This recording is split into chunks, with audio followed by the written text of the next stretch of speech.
Friends, welcome back to my new video.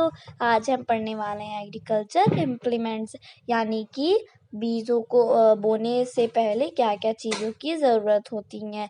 तो चलिए video start करते हैं। अगर आपने हमारे चैनल को अभी तक लाइक, सब्सक्राइब और शेयर नहीं किया है तो जल्दी से बेल आइकन बटन को प्रेस कीजिए। इससे हमारे नए वीडियो के अपडेट्स मिलेंगे आपको सबसे पहले। तो लेट्स स्टार्ट दिस वीडियो।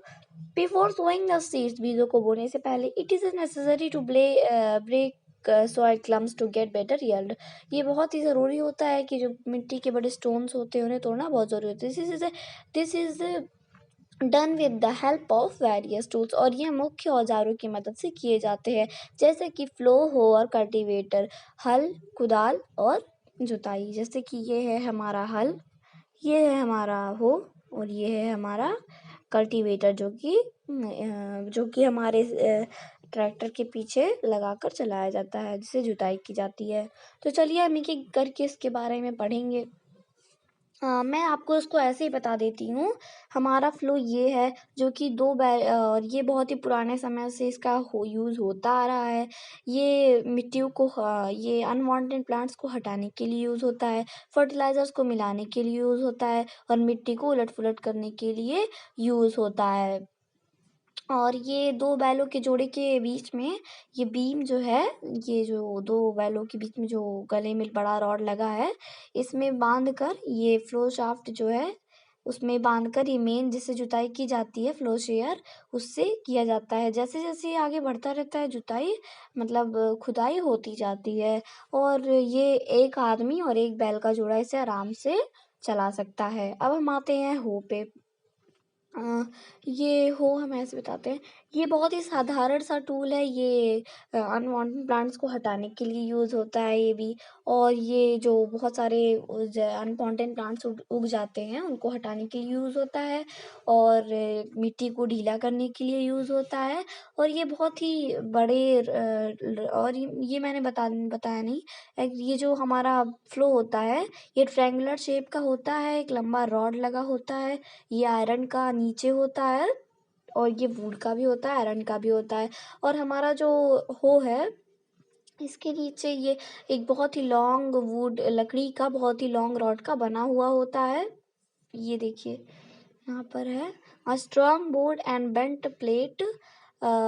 नहीं नहीं नहीं, it has a long rod of would और आयरन। ये बहुत ही लंबा लकड़ी और आयरन का भी होता है। अब तो हम लोग आयरन का यूज़ करते हैं ज़्यादा से ज़्यादातर। तो ये यहाँ देखिए बेंट प्लेट लगा है, जो कि सबसे मेन बहुत चौड़ा है, जो बड़ा सा है, उससे प्लांट्स हटाए जाते हैं। और ये ग्रिप है जिसको पकड़ा जाता है, हैंडल। और बीम है जो कि रॉड में लगी है, बड़ी सी और रॉड है ये लंबा सा। यही होता है हमारा हो। और अब हम आएंगे कल्टीवेटर पे। और जो हमारा हो है वो एनिमल से खींच कर इसकी मदद ली जाती है। अब हम आते हैं कल्टीवेटर, जुताई, जो कि ट्रैक्टर के पीछे ही देख रहे हैं ना, ट्रैक्टर के पीछे लगाकर किया जाता है। ये बड़े खेतों में बहुत काम आता है। इन दिनों हम इस फ्लोइंग जो करते हैं, खुदाई जुताई, इसको हम ट्रैक्टर में लगाकर ट्रैक्टर की मदद लेते हैं। ट्रैक्टर में कल्टीवेटर लगाकर हम फ्लोइंग लगाकर, जो इन दिनों हम ट्रैक्टर में वो कल्टीवेटर लगाकर फ्लोइंग करते हैं। और ये कल्टीवेटर जो है, जो फार्मर्स बहुत ज़्यादा मेहनत करते हैं, काम करते हैं, बहुत ज़्यादा टाइम लगता है, तो उन सब का समय ये बचाता है। ये जो फार्मर्स होते हैं उन सब का काम बहुत ही आसान कर देता है। अब हम आते हैं सोइंग, यानी कि बीजों को बोने की जो प्रक्रिया होती हैं उसमें। Sowing is an important parts of crop production. Sowing एक बहुत ही, जो हम बीजों को बोते हैं, बहुत ही इम्पॉर्टेंट चीज़ है, बहुत ही ज़रूरी काम होता है फसलों को बोने के लिए। और बुआई से पहले ये बहुत ही ज़रूरी होता है कि हम गुड क्वालिटी की बीजों को चुनना ज़रूरी होता है। क्लीन एंड हेल्दी सीड्स हमें चाहिए होती है। जो बीज होती है हमारी, वो बहुत ही साफ़ और सुथरी, बहुत ही हेल्दी और बहुत ही मोटी, बहुत ही अच्छे क्वालिटी की होनी चाहिए। और फार्मर्स इसे तुरंत देख के पहचान जाते हैं कि कौन सी अच्छी है और कौन सी खराब है। और अब सिलेक्शन ऑफ सीड की सिलेक्शन कैसी करनी चाहिए। वन डे, यहाँ वो जो बोल रही है, one day I saw my mother put some gram seed in a vessel and pour some water on some seeds on them. After a few minutes some seeds started to float on top. I wonder why some seeds float on water. एक दिन जो बूझो है उसकी mummy ने एक दिन कुछ चने की बीजें ली, कुछ ग्राम की बीज ली और उन्हें एक गिलास पानी में रख लिया। कुछ मिनट बाद उन्होंने देखा, मतलब बूझो जो है उसने देखा कि कुछ बीज जो थी वो ऊपर तैर रही थी और कुछ नीचे थी। तो वो समझ नहीं पाई वो क्या है, वो जानना चाहती है। Activity 1.1, take a beaker and fill half of it with water. हमें एक बेकर लेना है और उसमें आधा, मतलब एक मुट्ठी भरकर मतलब उसमें आधा ग्लास पानी ले लेना है और फिर उसमें एक मुट्ठी भरकर उसमें बीजों को डाल देना है, मतलब गेहूं के बीजों को डाल सकते हैं। और फिर कुछ समय बाद हम देखेंगे कि are there seeds which float on water, कि वो जो बीजें थी वो आधी तैरेंगी और कुछ नीचे रहेंगी। और फिर कुछ देर बाद हम देखेंगे कि वो तैरेगा और जो तैरेगा वो अंदर से खोखली होंगी, यानी कि वो खराब होंगी, और जो नीचे होंगी वो अच्छी होंगी। यानी कि ऊपर जो थी वो डैमेज थी, वो खराब थी, उसके अंदर कुछ नहीं था, वो अंदर से खोखली थी। और जो ऊपर थी वो थोड़ी मोटी और अच्छी सीड्स थी। तो ये बहुत ही गुड मेथड है। This is a good method for separating good healthy seeds from the damage ones. ये बहुत ही अच्छा तरीका है बीजों को पता लगाने का कि कौन सी डैमेज है और कौन सी अच्छी हैं, हेल्दी हैं। Before sowing, one of the important tasks in is to know about the tools used for sowing seeds.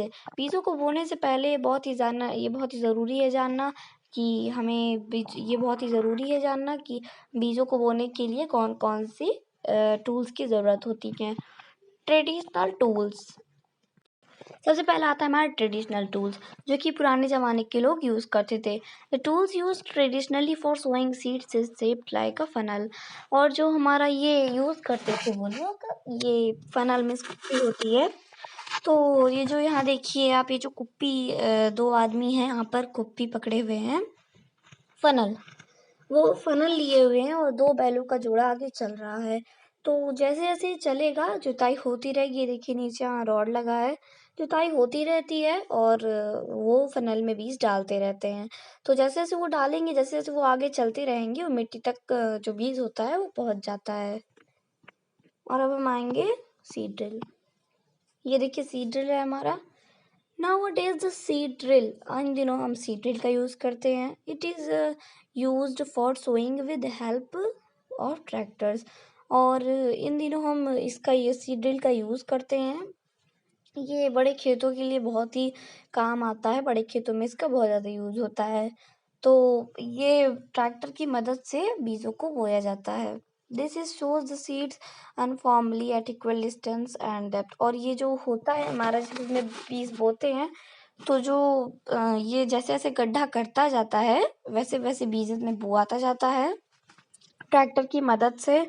तो जो बोते समय जो मिट्टियाँ होती हैं, ये जो पौधे होते हैं वो अपने एक ही डिस्टेंस में लग जाते हैं। बहुत ही ज़रूरी है कि हमें अपने पौधों को उचित दूरी पर लगाना चाहिए।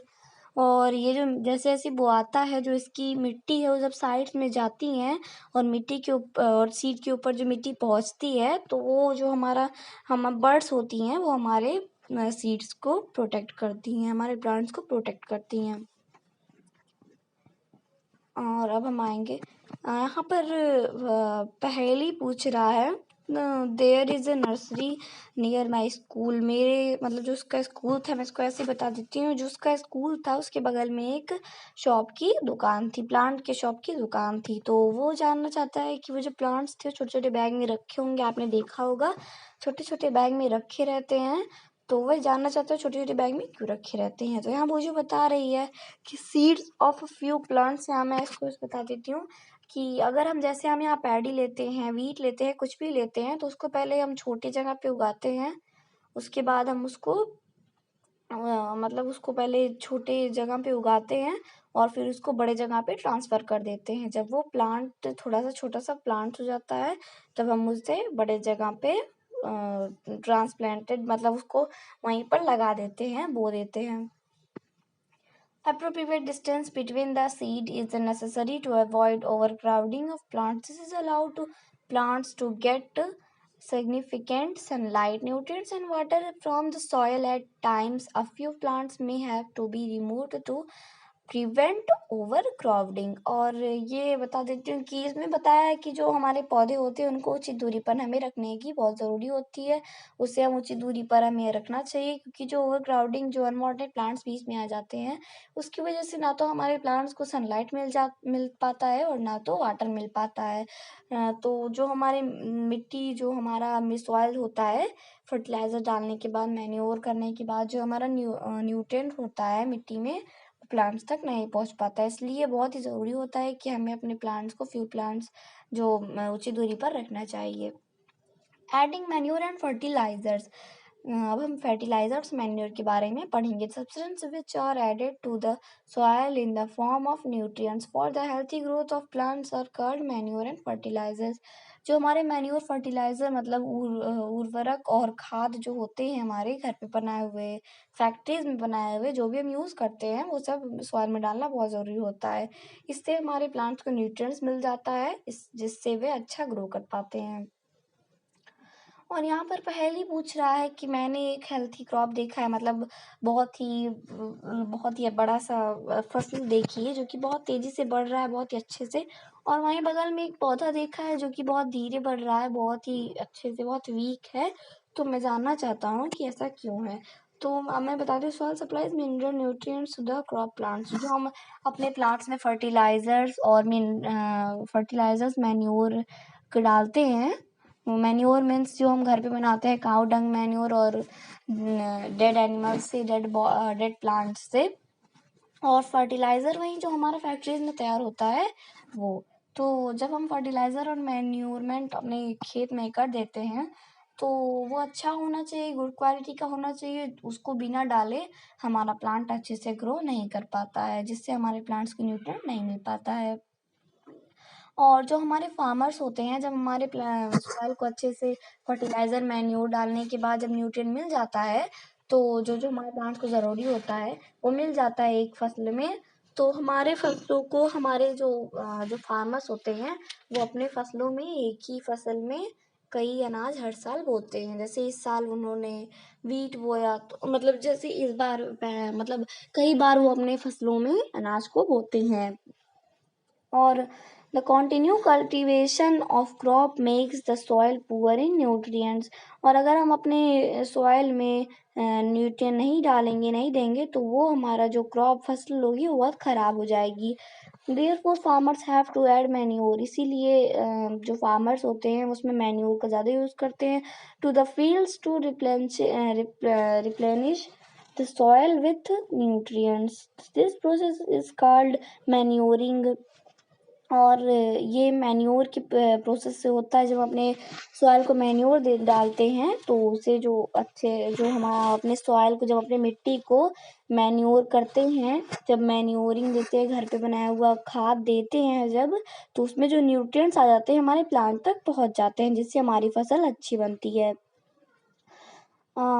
improper insignificant insufficient manuring result in weak plants।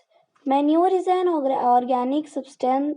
Manure जो होता है हमारा खेतों में बनाया हुआ खाद होता है, obtained from the decomposition of plants और एनिमल वेस्ट। मैं इसको ऐसे बता देती हूँ कि जो हमारा मैन्योर होता है वो घर पे बनाया हुआ होता है, फर्टिलाइजर फैक्ट्रीज में तैयार किया जाता है।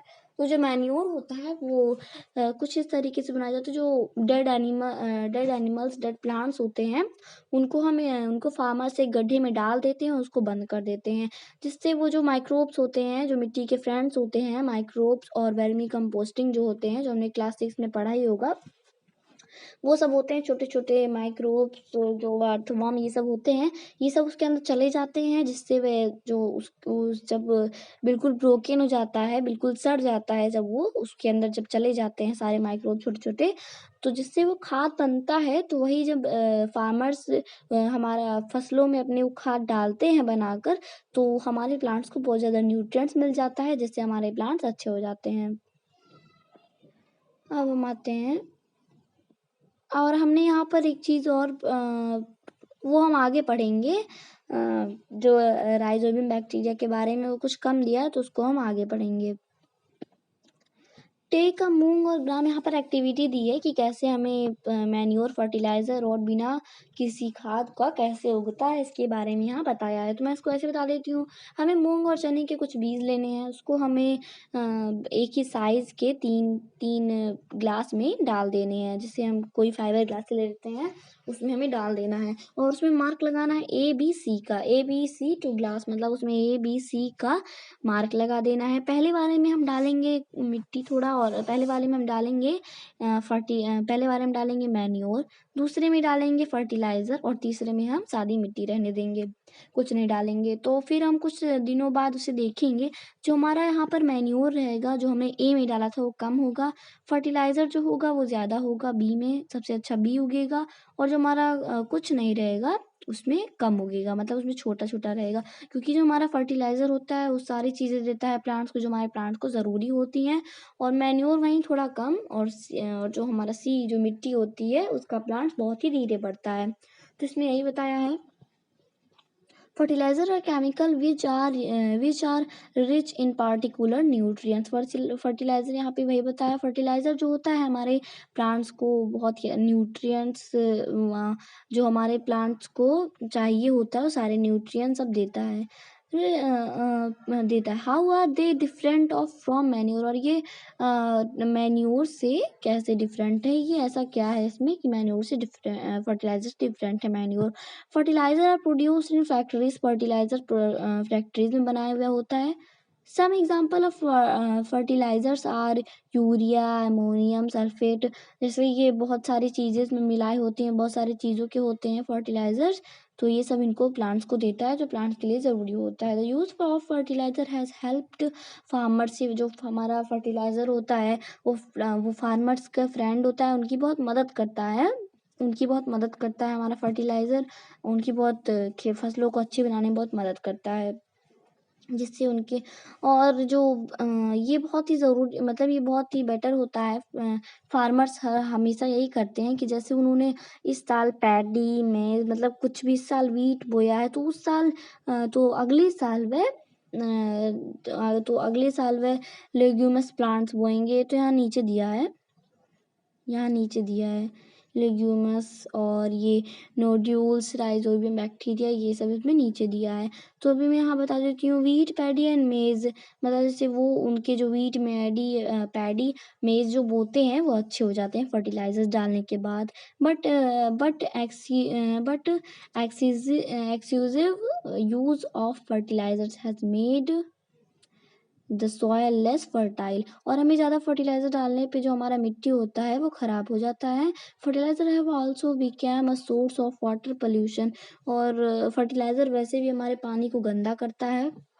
Therefore in order to maintain the fertility of the soil, और ये बहुत ही ज़रूरी, ये बहुत ही अच्छा होता है हमारे फर्टिलाइज़र के लिए कि हम उसमें कम पानी डालें, जिससे हमारा फर्टिलाइज़र अच्छे से अपना काम कर पाए। We have to substitute fertiliser with organic manure और leave the field uncultivated, fallow in between two crops. और जैसे जो फार्मर्स होते हैं वो हर साल अलग अलग भी अपने अनाज बोते हैं, जिससे उनका काम चल पाए। तो यहाँ मैं बता देती हूँ, another method of replenishing the soil with nutrients is through crop rotation. और फार्मर्स हर साल यही करते हैं कि जैसे उन्होंने इस साल वीट बोया है, तो वे अगली साल लेग्यूमस प्लांट्स का यूज़ करते हैं। क्योंकि जो लेग्यूमस प्लांट्स होते हैं, जैसे हरी मटर हो गई, फलियाँ, हरी मटर जो होती है उसके रूट्स जो होते हैं उसमें जो आपने पढ़ा ही होगा, यहाँ पर दिया इन्होंने previous classes you have learned about rhizobium bacteria. आपने अपने प्रीवियस क्लास में राइजोबियम बैक्टीरिया के बारे में पढ़ा होगा, जो हमारे लेग्यूमस प्लांट्स होते हैं, जैसे कि हमारा फलिया, जो हमारा हरी मटर होती है, उसके रूट्स में नोड्यूल्स होते हैं। उसके नोड्यूल्स जो होते हैं, उसके जो हमारे लेग्यूमस प्लांट्स होते हैं, उसके जो रूट्स होते हैं, उसमें नोड्यूल्स होता है। नोड्यूल्स में राइजोबियम बैक्टीरिया होता है। राइजोबियम बैक्टीरिया होता है जो कि हमारे वातावरण होते हैं उसको खींचकर उसमें जो नाइट्रोजन होता है उसको खींचकर हमारे सॉइल तक पहुंचाता है, जिससे हमारे सॉइल को न्यूट्रिएंट्स मिल पाए और हमारा प्लांट्स अच्छा ग्रो कर पाए। अब हम चलते हैं difference between fertiliser and manure. अब हम फर्टिलाइजर मैन्योर के बारे में डिफरेंसेस पढ़ेंगे। 4 पॉइंट दिया है यहाँ पर। फर्टिलाइजर्स और इनऑर्गेनिक में साल्ट होता है, जो कि हमारे खेतों में नहीं बनाया जाता है। वह मैन्योर हमारे डेड प्लांट्स, डेड एनिमल से बनाया जाता है माइक्रोब्स की मदद से, जो कि हमारा खेतों में तैयार किया हुआ होता है। और हमारा फर्टिलाइजर जो होता है फैक्ट्रीज में बना हुआ होता है। वहीं हमारा जो मैन्योर होता है वो हमारे खेतों में तैयार किया जाता है। फर्टिलाइज़र हमारे प्लांट्स को और फर्टिलाइज़र जो होता है हमारा, वो हमारे सॉइल को ह्यूमस नहीं देता है, जैसे कि मतलब जो न्यूट्रिएंट्स होते हैं वो ज़्यादा नहीं देता है। और मैन्योर जो है वो फर्टिलाइज़र के मुकाबले ज़्यादा है, यानी कि वो जो हमारा सॉइल होता है उसमें ज़्यादा न्यूट्रिएंट्स दे देता है, न्यूट्रिएंट रिच कर देता है। और फर्टिलाइज़र जो होता है वो हमारे प्लांट्स को नाइट्रोजन, फॉस्फोरस एंड पोटेशियम देता है। मैन्योर जो होता है हमारा, वो हमारे प्लांट्स को न्यूट्रिएंट्स देता है, नहीं तो वो हमारे फर्टिलाइज़र के मुकाबले ज़्यादा नहीं होता। और अब हम मैन्योर के बारे में पढ़ेंगे, जैसे कि मैन्योर में ऑर्गेनिक जो मिलाए रहते हैं, जो हमारा खेतों में तैयार किया जाता है, उसमें क्या-क्या मैन्योर हमारे खेतों में काम करता है। तो पहला है जो हमारा वाटर होता है, हम मैन्योर जब सॉइल में डालते हैं, हमारे वाटर को वो होल्ड करता है, जिससे हमारे प्लांट्स में वाटर अच्छे से पहुँच जाता है। और दूसरा है कि जो हम सॉइल को जो हमारे प्लांट्स को गैसेस चाहिए होते हैं, अलग-अलग न्यूट्रिएंट्स ये सब जो चाहिए होते हैं, वो हमारे जो मैन्योर होता है वो अलग-अलग गैसों को बदलता है, जिससे हमारे प्लांट्स ग्रो कर पाते हैं। और तीसरा है माइक्रोब्स जो हमारा मैन्योर होता है, वो माइक्रोब्स के फ्रेंड्स होते हैं, क्योंकि मतलब वो जो हमारा मैन्योर जो तैयार किया जाता है वो माइक्रोब्स की मदद से किया जाता है।